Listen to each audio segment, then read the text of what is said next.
জাতীয় শিক্ষা সপ্তাহ ২০২৪-এ নির্ধারিত বক্তৃতা জাতির পিতা বঙ্গবন্ধু শেখ মুজিবুর রহমান ও বাংলাদেশ প্রতিযোগিতায় দ্বিতীয় হওয়ার গৌরব অর্জন করেছেন খুলনা পাবলিক কলেজের একাদশ শ্রেণীর শিক্ষার্থী এইচ.এম. ফাহিম। জানা যায়, জাতীয় শিক্ষা সপ্তাহ ২০২৪-এ ক্যাম্পাস, উপজেলা ও মহানগর পর্যায়ের গণ্ডি কৃতিত্বের সঙ্গে পাড়ি দিয়ে জাতীয় পর্যায়ের প্রতিযোগিতায় দেশ সেরা প্রতিযোগীদের সঙ্গে অংশগ্রহণ করে বিজয়ী হয়েছে ফাহিম।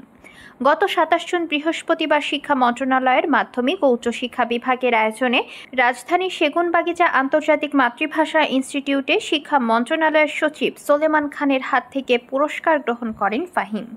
পরিবার সূত্রে জানা যায়, খুলনার ফুলতলা উপজেলার গিলেতলা এলাকার অবসরপ্রাপ্ত সরকারি কর্মকর্তা আবুল হোসেন ও গৃহিণী রেনেসা পারভিনের চতুর্থ পুত্র এইচ.এম. ফাহিম ২০১৭ সালে পঞ্চম শ্রেণীতে পড়া অবস্থায় খুলনা নগরীর দৌলতপুর কলা কেন্দ্রে আবৃত্তি শেখা শুরু করেন মেধাবী এই ছাত্র।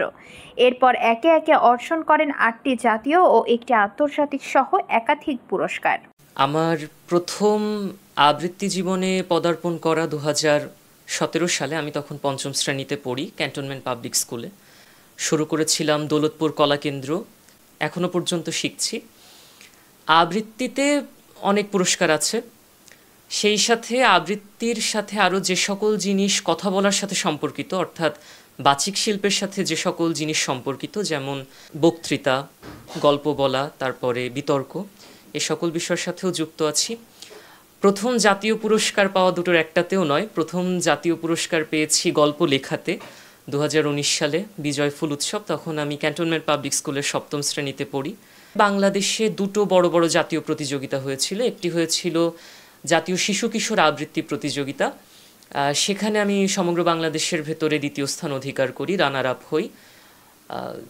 জসিমউদ্দিন, রবীন্দ্রনাথ ঠাকুর এবং সর্বশেষে হচ্ছে সমসাময়িক কবিদের লেখা কবিতা, ৩টি ধাপে হয়েছিল। তারপরে উল্লেখযোগ্য বলা যায় হচ্ছে আগস্ট মাসকে কেন্দ্র করে আরেকটি অনলাইনে প্রতিযোগিতা হয় জাতীয় পর্যায়ে, কাব্যবর্ষণ জাতীয় আবৃত্তি প্রতিযোগিতা, আমার যদি খুব সম্ভবত ঠিক থাকি, সেখানে আমি প্রথম স্থান অধিকার করি।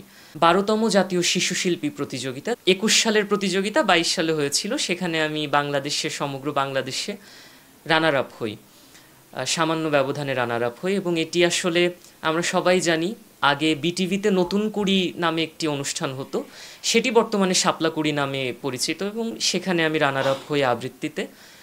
এরপরে উল্লেখযোগ্য যেটি বাংলাদেশের একটি জাতীয় সংগঠন, কেন্দ্রীয় কচিকাচার মেলা, সেটি প্রতি বছর কবি জসিমউদ্দিনের জন্মদিনে একটি জাতীয় আবৃত্তি প্রতিযোগিতার আয়োজন করে থাকে, সেখানে আমি সমগ্র বাংলাদেশে রানার আপ হই।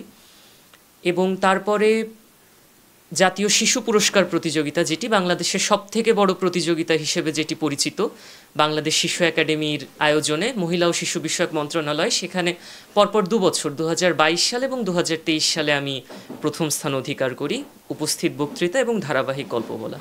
এবং অতি সম্প্রতি যেটি আমি পুরস্কার পেয়েছি জাতীয় পর্যায়ে, সেটি জাতীয় শিক্ষা সপ্তাহ ২০২৪, নির্ধারিত বক্তৃতা জাতির পিতা বঙ্গবন্ধু শেখ মুজিবুর রহমান ও বাংলাদেশ, এই বিষয়ে জাতীয় পর্যায়ে দ্বিতীয় স্থান অধিকার করেছি। আন্তর্জাতিক যে পুরস্কারটি, সেটি আবৃত্তির উপরে। এটি বিশ্বভরা প্রাণ আন্তর্জাতিক সংগঠন, যেটি বাংলাদেশ এবং ভারত সহ বিশ্বে যত বাংলা ভাষাভাষী জনগণ আছে সব জায়গাতেই এই সংগঠনটি আছে। তাদের আয়োজনে আন্তর্জাতিক আবৃত্তি প্রতিযোগিতা হয়েছিল ২১ সালে অনলাইনে, সেখানে আমি বাংলাদেশ থেকে তৃতীয় স্থান অধিকার করি। প্রথম দুজনই ছিল ভারতের।